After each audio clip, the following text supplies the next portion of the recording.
Welcome back. Now, it all started like a joke when Ekiti State Governor Ayo Fayose set up a Judicial Commission of Inquiry to probe the tenure of his predecessor Kayode Fayemi between 2010 and 2014. When the panel led by retired Justice Silas Oyewole began sitting, many saw it as an exercise in futility and simply a political witch hunt. But the matter then started getting public attention when a high court in Ekiti State threw out Fayemi's application challenging the constitution of the Judicial Commission. So the former governor, who is now the Minister of Mines and Steel, was asked to appear before the panel and answer to the charges against him and the Commissioner for Finance of his administration. The duo, of course, refused to appear before the panel, and the panel eventually came out with recommendations which included a 10-year ban for Fayemi and the former Commissioner of Finance, Kolawole. They were banned from holding any public office in Ekiti State and any part of Nigeria for that period. Both men, according to the white paper, are required to refund 2.7 billion naira allegedly allocated for the execution of an ultra-modern market, which, of course, the panel found out was never built. They were also asked to account for the difference of 340 million naira from the 1.5 billion naira earmarked from the bond proceeds for the upgrade of infrastructure in Ikogosi Spring, which, according to the panel, could not be accounted for. Dr. Fayemi has described the position of the panel as a joke taken too far. He's described the whole exercise as Fayose-led witch hunt and victimization against political opponents. Now, the Ekiti State government has already approved the panel's report and issued a white paper on it. The issue is already generating controversy within the political and legal circle. While some lawyers say Fayemi was right to have ignored the panel and the outcome is of no consequence as it is a political vendetta, others say the outcome of the panel is binding on the Minister of Mines and Steel until a court of competent jurisdiction overturns it. So, joining me now to take a deeper look at this controversial issue is senior legal practitioner G.T. Ogunye. Thank you very much, sir, for joining us on the program. Thanks for inviting me. It's my pleasure. What's your own take on this? Is this a joke? Would you say it's a joke taken too far, as the minister is saying? No, I won't characterize it as the minister has characterized it. I don't see it as a joke. Rather, I see it as a serious attempt by a fading power to possibly prevent a resurgent power from emerging. So we're talking about power contestation here. And you know, in this part of the world, power contestation can be very virulent. It can be very destructive. It can be very violent even. And so no ammunition is spared while we are squaring up with an adversary or a potential adversary. Indeed, one would say that we have the fight of the deities here. One is Governor Fayose, you know, from a name that emanated from Ifa, and then you have Fayemi, so to speak. You know, yes, a Judicial Commission of Inquiry had submitted a report, and a white paper has emanated from that report. Now, the critical question for me is, what was the value of that? What was the legal value of that? And can that Commission of Inquiry report and the white paper that has emanated therefrom alone sufficient to bar Dr. Fayemi or another person from holding public office? Because by implication, I mean, going by the white paper, he should not even be minister. Yeah, exactly. So already he's a minister, so he's in the public office. And so if he's interested in contesting election again in Ekiti State or elsewhere, can that white paper alone be sufficient to bar him from holding public office? What do you think? No. Because the matter has since been settled, you know, by the Supreme Court. I reference here the decision of the Supreme Court in the case of Action Congress and INEC, reported in 2007, Nigerian Weekly Law, 12th Nigerian Weekly Law Report, part 1048, at page 222. And, in that year, we had this Anticorruption set of cases, AC, contesting with PDP, and then an INEC that obviously appeared partisan then. And, there was this talk about an administrative inquiry yeah. and EFCC generating a report, and INEC insisting that, yes, they were going to bar candidates. And the matter went to court, and the court said, when you are interpreting the provision of section 137 of the Constitution that has to do with presidential candidates, or 182 of the Constitution that has to do with the gubernatorial candidate or governorship candidate, those provisions, those disqualifications are not self-executing. You still have to go to a court of law to get a court of law to bar somebody from holding. So basically what you're saying is that a judicial commission is essentially not a court, so it's not a court of law. It's not a court of law. To bar or disqualify Dr. Fayemi from holding any public office, you still have to go to court to do that. So basically you're saying what the Ekiti State government should have done was to go to court to probably enforce the Indeed, what they ought to have done, since they were talking about probity and accountability in public office, assuming that's it, and then there was no other motive, the Ekiti State government ought to have filed a petition to the EFCC or any of the anti-corruption agency, and if that, this has always been my position, if that petition is not investigated, take an action against the EFCC or ICPC with a view to compelling the body by an order of mandamus to perform its public duty, because it has a responsibility to investigate, allegation of sorry to interrupt you, but very quickly I want to ask, couldn't the Ekiti State government itself, even without writing any petition to the EFCC, couldn't the state government itself taking Dr. Fayemi to court, charge him to court? Not necessarily before a commission of inquiry, but at least even without the commission of inquiry, take him to court. They have the power to do that. Because why don't we see that? We hardly see that. The reason why you hardly see that is that the objective is not always noble. The objective is not about punishing somebody for a crime that is committed. The objective is to disable a person from further performing any political role, from further occupying any political office. Since the advent of civilian administration or civil rule in 1999, it's only Ayodele Fayose that has had an opportunity to govern Ekiti State twice. Niyi Adebayo couldn't do it. Shegun couldn't do it. Fayemi couldn't do it. So this one came back second, so he wants to be the only low star. So the calculation is always political.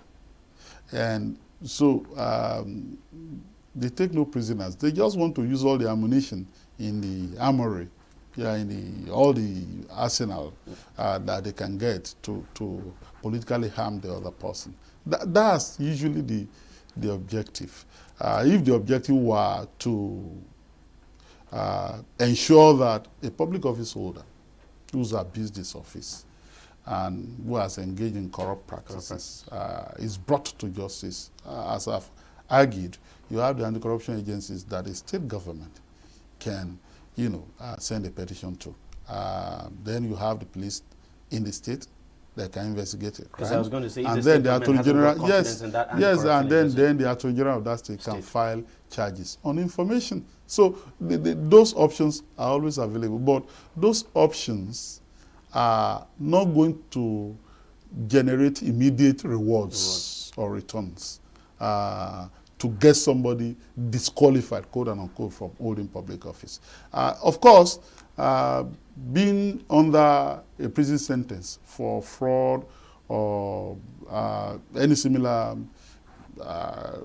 criminal offense is a ground for disqualifying under Section 182 or 137, and being under a sentence, being in prison, or having been convicted for fraud or embezzlement in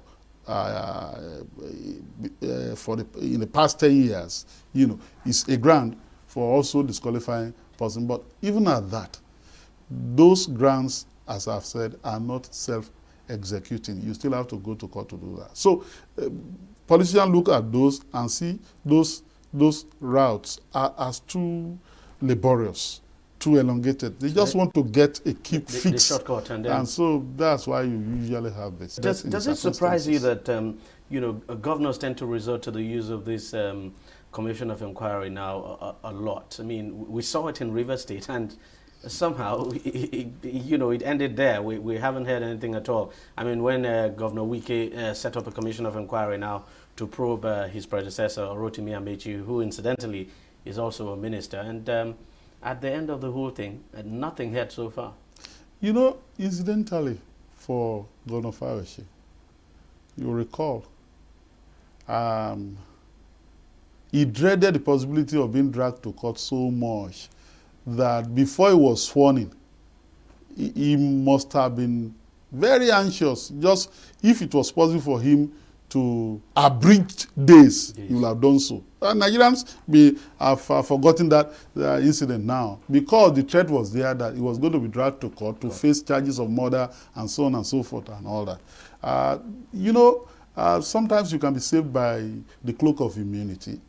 Sometimes you leave that toga of immunity and then you'll be vulnerable again.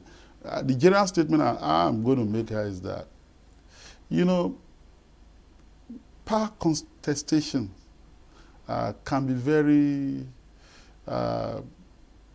can be very violent in this climate.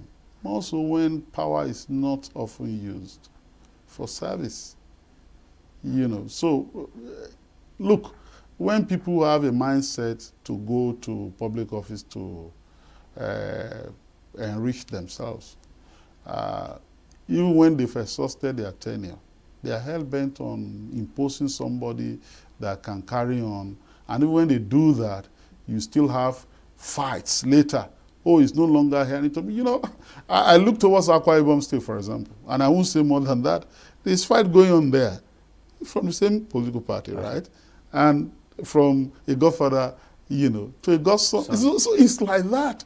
It's about power and primitive accumulation. It's sad, but that is why the fight can be that tough. That's why even people will do the unthinkable to access power. When you hear about ritual killing in the 21st century, people selling spare parts, parts of human beings, you think it's about money ritual alone? No, it's also about all those who want to get power. You hear stories about, all sorts of things that people do to access political power, believing that once they access that political power, just like the Christians say, seek ye first the kingdom of God, every other thing will be added onto it. So the premium on power is too high. And it is unfortunate that that premium on power is high for the wrong reasons, not because people really believe that power is central to, bailing out our people from all the ugliness, in our lives, social, political, economic. Do you think, would you advise, as a lawyer, would you advise, say, I know you are not his lawyer anyway, but I'm just asking your opinion now. Would you advise the minister to go to court to probably, just set this report aside? No, he was in court before. Yeah, yes, while the matter was going, it was in court. Yeah, of course, and the court said. Yeah, he went to Ekiti State High Court. Yeah. Sometimes when people when they face things like this, they straddle between a State High Court and the Federal High Court, believing that if they go to the Federal High Court, lawyers have the capacity to couch relief in such a way as to get the court that has jurisdiction to take that matter, although the court may not be the court that should take it ordinarily, just because they're running away from manipulation and things like that. Which are possible. So, I mean, he was manipulations in are court. possible. He was in court before, and I want to believe that he will still go to court a second time. Probably a different court this time. Whatever. So he will still do that. The lawyers have a way of doing these things. I can guarantee you. I can guarantee you. For example, since ultimately to disqualify a person from going for office, for example, INEC will have to be the body that will, and all that. So if, for example, you have something like this and you join INEC as a party, you may be able to go to the Federal Court, for example. I'm just saying, because we're just discussing scenarios, because INEC is a federal government body. So lawyers have a way, they're very deft, and adroit in doing something like this, if they are familiar with the terrain, they are smart. So it's possible that, although it's dismissed as a joke, you may think that it's a joke, not to be toyed with. Not to be toyed with. And that ultimately we need to go to court to set. But finally, before I let you go, 2019 is just around the corner. You think we may see more of this kind of thing as we move closer to 2019? Of course. It's usual. We're going to see. Just do something, stop your political opponents. You're going to see all those things. Because, two reasons. Incumbents do not trust their conduct in public office enough when they are gunning for a re-election. As it is said that yes, your work will speak for you. They don't trust their work enough.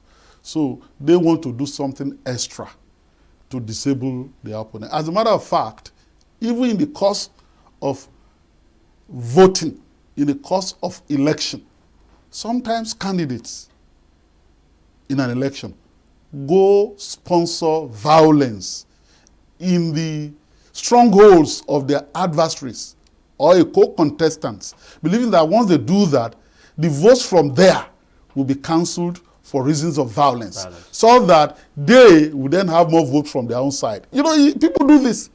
Sure. They're not interested in the votes in that area. They know that they are going to trail far behind. So they go there and sponsor violence, so that the adversary, who is likely to get good votes from there, you have his votes cancelled for reason of violence. So politicians in this climate do all sorts of things, either to cling to power or to ensure that they are succeeded in office by their own prefects or protégés or henchmen or minions. It's part of the process. Because that's one of the things generating controversy in Ekiti. Succession, big issue, even within the party of the government. Of course, because we saw the lives of former deputy governor friend before, now becoming a foe, and all of them ganging up to say that you have the incumbent dictator. So it's about power. Thank you very much for coming on the program. Thank you for sharing your thought with us. Well, that's it on the program. If you want to watch it again, it's simple. Just go to our website, tv360nigeria.com. You'll find this program and lots more there. You can also subscribe to our YouTube channel. It's youtube.com/TV360Nigeria. Do subscribe now to get the latest videos and updates of happenings in Nigeria and across the world, I should say. You can join us on Google Plus as well.